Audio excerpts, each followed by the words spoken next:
nyota anapewa picha ili weje tembee nayo.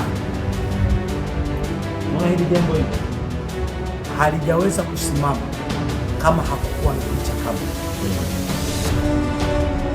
Kwa hiyo chochote ili Mungu aweze kufanya kwako anategemea uwe na picha.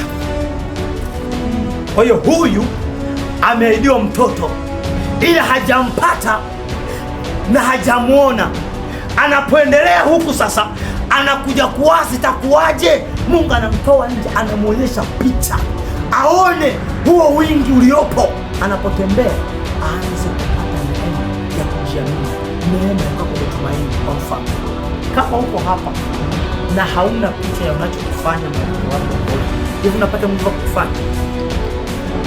Lakini vipi umeshaona picha unapoelekea, unajisikiaje? Nilikuwa na maombi na kijana mmoja jana, nikamuuliza swali. Ndio simuuliza, akaniambia mwenyewe. Akasemaje? Akasema, nilimwambia kitu, nilimwambia hivi, ukishaona vitu vidogo vidogo mnasimikana vijini, mnaanza kukosana, mnaanza kubabaishana, huyo sio mtu mkuu. Nikamwambia tafasiri ya mtu mkuu, changamoto zinakuja kwenye maisha unaziangalia tu, kwa sababu unajua kesho yake. Nikamwambia akaanza kufungua akasema, ila kweli bwana. Akasema ila kweli ninaanza kuona vile sasa kazi zangu nazifanya, najitoa sana kufanya kitu bure nini. Nikamwambia kuna tunatafuta jina, mwisho wa siku unaanza kufanya hewa. Sika mnaelewa? Na akaniambia yeye nimeshaanza kuona mbele mafanikio makuu. Kuna tembe mmoja pale vikwazo, mtu akuongelesha, amekutukana, una mtu akujibizana naye, unalinda ulichobeba ndani yako chaukua baadaye. Lakini kama hauna picha ya mbele, kila unayokutana tu njia kuzingua tu unazingua. Kitu ukanyaga, mnaanza kukanana kufanya kwa mtu huyu haipo. Kwani kwa Yusufu nimeona kwa Yusufu hajasimikana watu mabavu, wewe alikuwa nao. Wewe alikuwa nao na kusimika kibavu na kuanza kujitetea na kuanza kusimama kizimbani na kujiexplain, lakini anajiona ni mtu mkuu, ameshapata maono ya mbele atakuwa mtu gani. Kwa hiyo vidogo vidogo vinakuja vya kujibizana na watu, vya kugombana na watu, pake halimo anapita. Kwa hiyo sasa ili uweze kumwambia Mungu aweze kuingilia kati na aweze kufanya kazi na wewe katika mambo unayoyaomba, tafadhali imani yako iwe msingi. Yesu alimwambia tu imani yako ipone, imani yako ipone, walikuwa wanapona. Kama una imani usiyoweza kwa kinachokufanya upokee ni vinavyo. Songa mbele tena, songa mbele. Hizi zimekuwa jambo la tatu. Jambo la tatu ni kukosa neno la kusimamia katika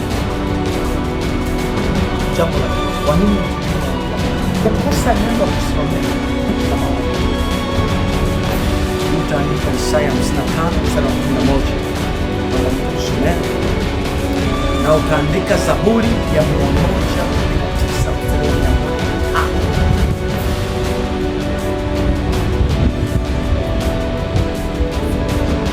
Isaya 55 mstari wa 11. Kukosa neno la kusimamia kufanya makosa. Isaya 55 mstari wa 11.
hatua zangu.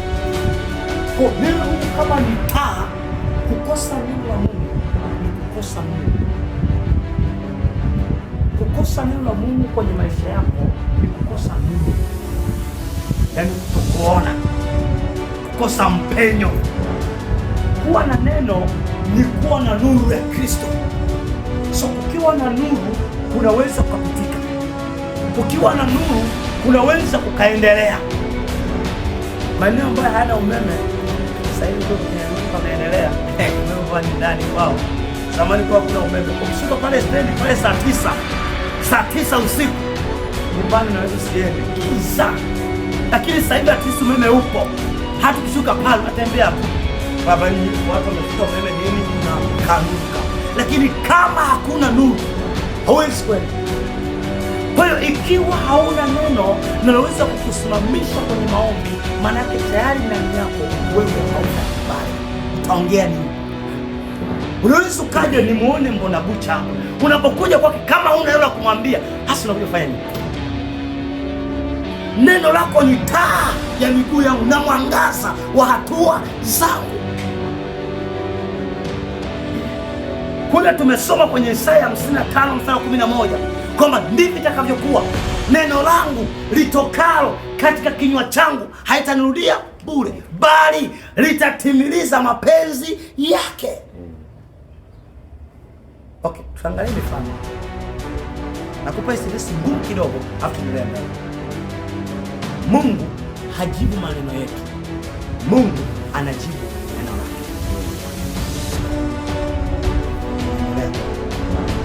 Mungu hajibu maneno yetu, Mungu anajibu neno lake. Amesema kwenye Isaya 55:11 kwamba ndivyo itakavyokuwa neno langu litokalo kwenye kinywa changu, haitanirudia. Amesema ni pengine hivi, mawazo yangu, mawazo yenu na njia zenu si sawa na mawazo yangu na njia.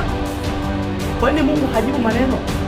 Sisi hapa tulipo tunaweza kusema chochote, unaweza kusema chochote, lakini ukiwa kwenye dhiki au kwenye matatizo hauwezi kuingia kuomba bila maneno. Namuona mfano wa Hagar na Habakuki, sura ya kwanza mstari wa 1. Anaingia kuomba kulalamika, Bwana, nikulie hata lini? Usitaki kuniokoa? Bwana, nikulie hata lini? Usitaki kunijibu? Lakini Mungu anatokea, anaanza kumjibu. Anapotokea na kuanza kumjibu, anamwambiaje? Mstari wa 2 kwenye ile Habakuki sura ya 2 mstari wa 1 na wa 2, aliposema kwenye zamu yake Mungu akaanza kumjibu, akamwambiaje?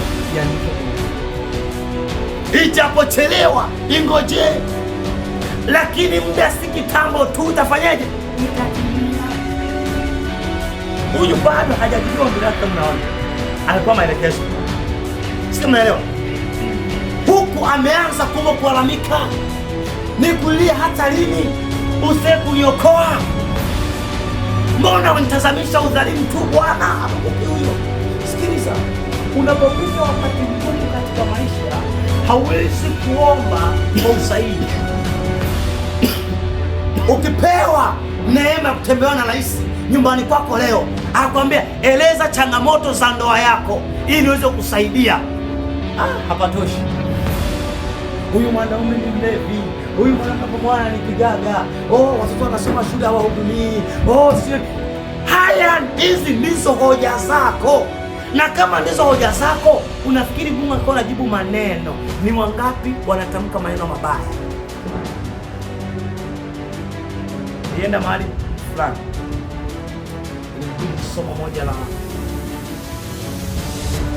sadaka mali, ipo bili atafanya mageni, kaenda kwa na msoma, nilivyoenda kama nenda sadaka nzuri, yani inaonekana kwa macho kama ni nzuri,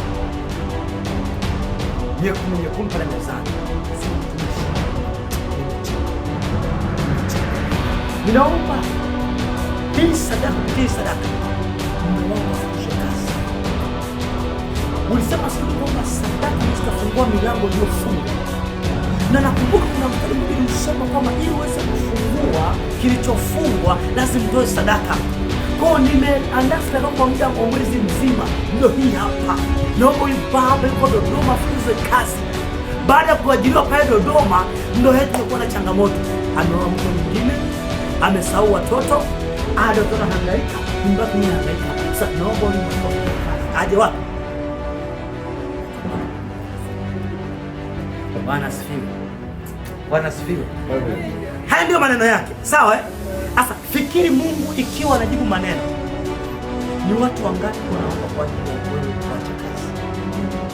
Ni watu wangapi wanaomba kwa ajili ya wewe kuharibikiwa? Sengine umeajiriwa mahali, wanasema hilo tumempa kibule, tunamharibia. Wako hata funga hapa kanisani. Sema tu waka Mungu. Tunafungua mioyo watu hapa, hata hapa wamekuja jioni ya leo kwenye maombi. Hili kwa mioyo hapa sawa? Wanasema yani hiyo kazi yako yote ife.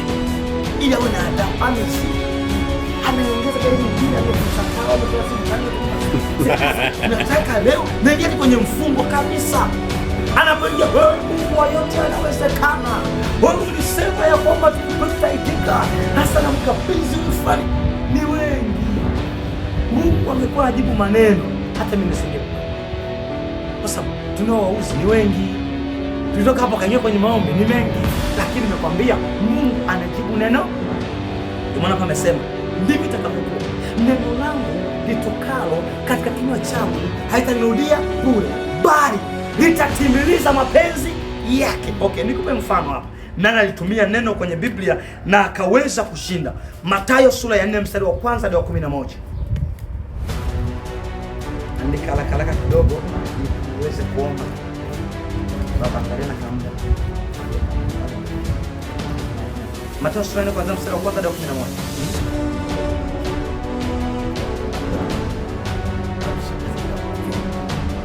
Yesu sura ya 4 mstari wa kwanza hadi wa 11. Au nielezee tu. Okay. Bwana asifiwe. Hii ni habari ya Yesu. Yesu alikuwa amepandishwa na Roho nyikani ili aweze kutembea na Yesu. Akafunga siku 40. Biblia inasema kisha Ibilisi akaanza kumjaribu, akamwambia kwa kwanza, ikiwa ni mwana wa Mungu, geuza mawe haya yawe mkate. Yesu akajibu akasema, imeandikwa, mtu hataishi kwa mkate, ila katika kila neno kutoka kwa kinywa chake Bwana Mungu wake. Akasema tena jaribu la pili, akampiga tena.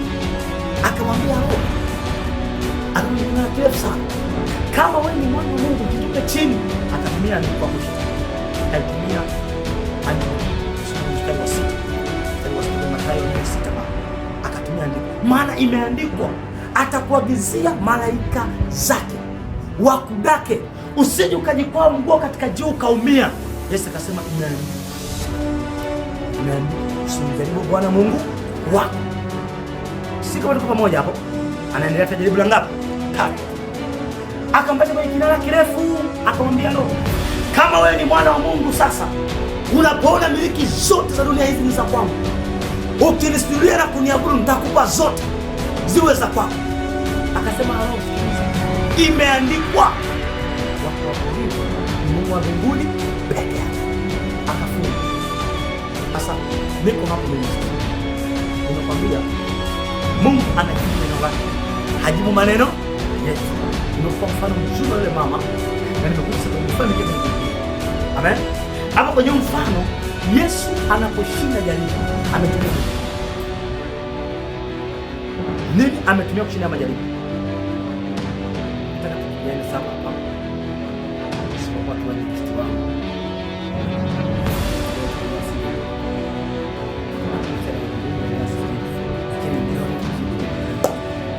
Maana wakijibu atanaribia darasa. Nitakuwa sijafundisha wanafunzi. Bwana ni mwalimu. Ametumia yes, umepatia. Ametumia nini? Kila mahali alipojaribiwa anasema imeandikwa. Jaribu la kwanza imeandikwa. La pili kama atakusema sio hata nakusikia.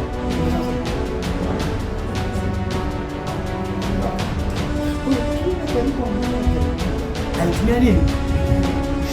Alitumia kwa Amepiga jaribu anasema imeandikwa. Hili imeandikwa. Hili imeandikwa.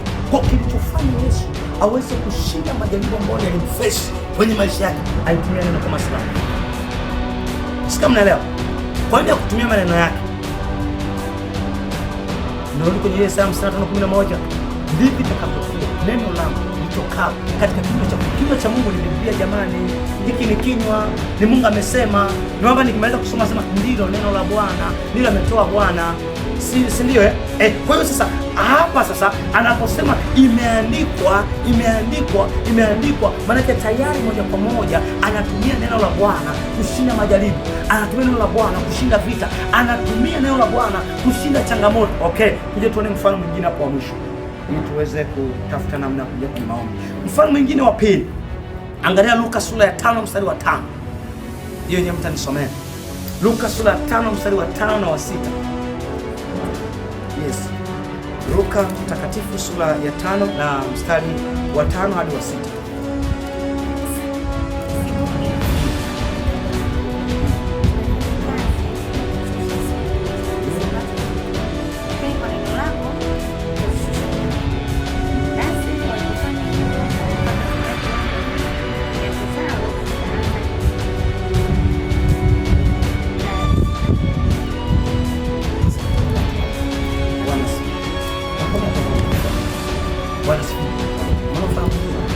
Hawa jamaa wamefanya kazi, hawajapata kitoweo, hawajapata hela, wanatafuta hela. Wakija nyumbani wakizao na watoto wanauliza hela ya daftari iko wapi, hela ya chakula iko wapi? Wamekaa pale, wamepika pale doro. Yesu anapita sasa pale, amepiga injili, anatumia zera zao pale kupigia injili, baadaye anataka kuondoka na waachaji hao watu. Wasema umefanya kazi ya kutosha, unapata nini? Keki. Akawambia bwana, lakini kwa neno lako nashusha nini? Yes. Hakushusha kwa ujanja wake, hakushusha kwa elimu yake au akili yake, hakushusha kwa utaalamu. Maana kama ni utaalamu ulifika nini? Mwisho. So kuna wakati kwenye hata biashara, kwenye maeneo ya kuleta kiuchumi, mambo yanagoma, yanafika mwisho na ni halali. Anasema hata kwenye ile Mithali 3:5 anasema kwa mtumainie Bwana kwa moyo wako wote, wala usitegemee akili zako mwenyewe. Kwa kuna mahali ambapo usipompa Bwana nafasi hawezi kufanya. Hawa walifanya kwa uwezo